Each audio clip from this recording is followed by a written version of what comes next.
Did you know 90% of charging issues are blamed on the regulator rectifier, even when it is not the real problem? It happens all the time.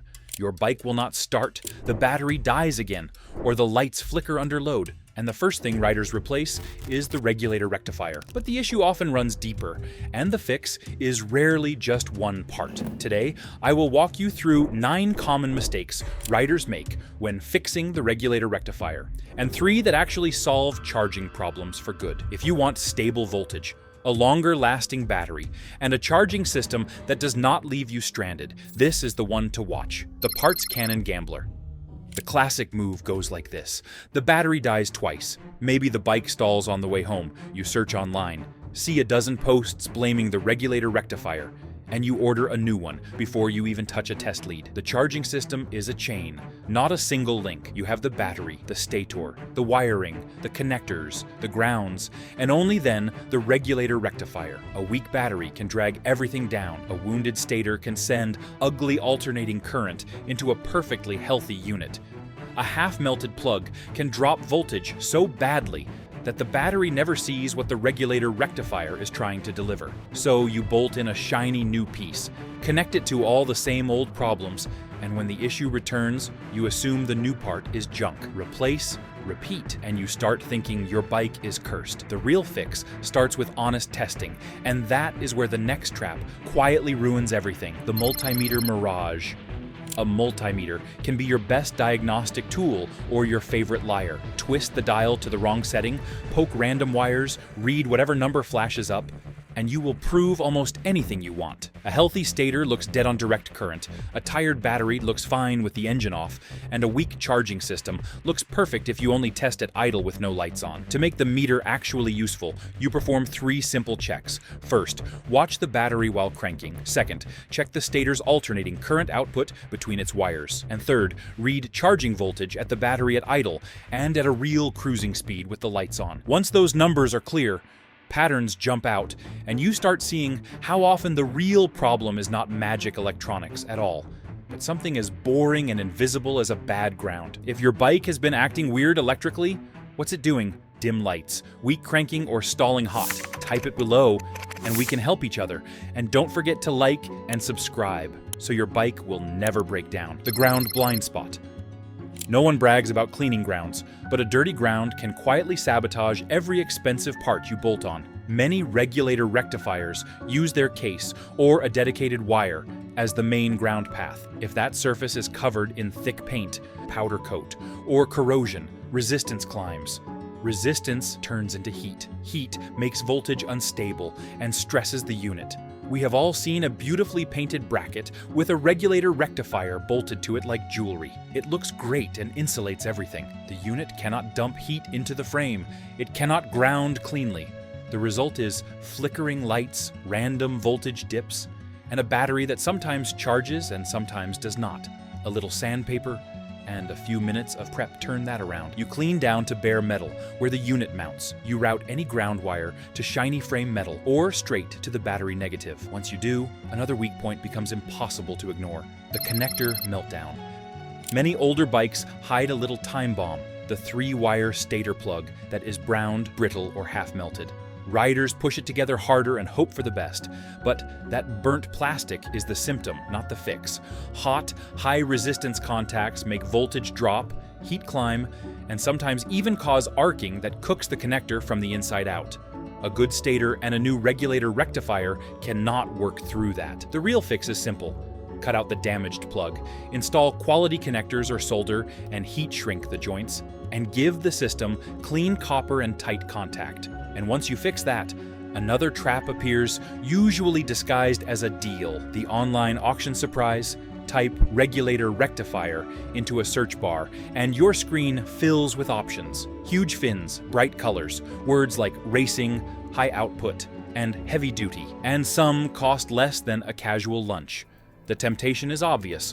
Why pay original equipment manufacturer money when you can get better for far less? The risk is that many of these bargain units are built with the cheapest possible internals. They may roughly regulate at idle, but overcharge at higher revolutions per minute. They may undercharge at low speeds, so the battery slowly drifts down. They often have poor heat sinking, so they cook themselves even in mild weather. Slightly high voltage does not blow things up immediately. It quietly shortens the life of light bulbs, stresses the engine control unit, and abuses the battery. Slightly low voltage keeps the battery half full and aging rapidly.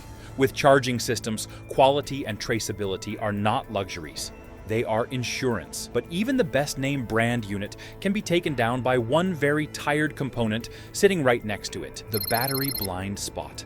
It feels natural to blame the charging system whenever the battery dies, but batteries age, sometimes quietly. And when they do, they can drag a good regulator rectifier down with them. Inside an old or neglected battery, capacity fades, sulfate builds up on the plates.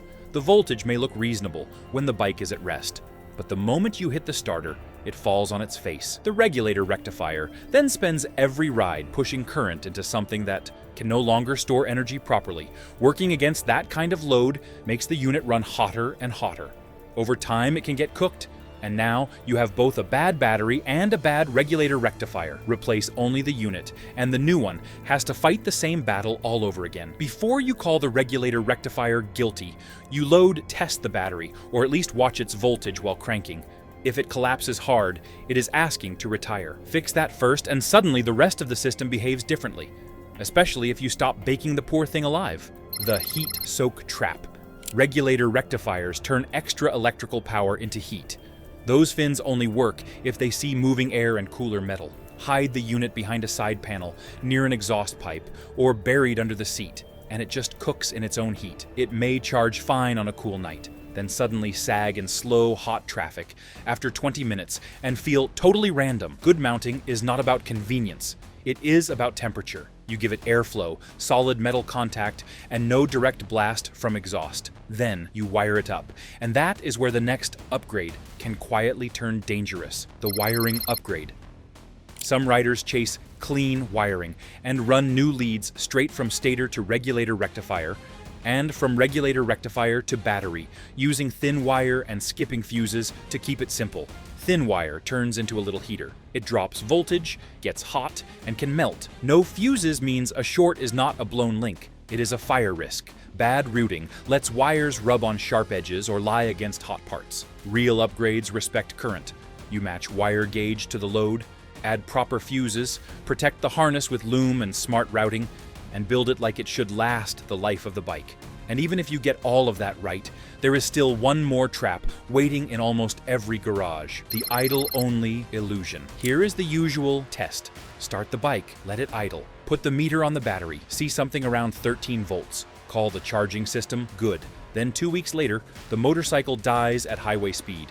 Charging problems often show up when the engine is hot, the revs are higher, and all the usual loads are running. Some regulator rectifiers behave themselves at idle, but let voltage run too high at 3,000 or 4,000 revolutions per minute. Others sag when everything heats up, and the cooling fan, grips, and lights are all demanding power. If you never test beyond idle in a cool garage, you never see what happens in real life.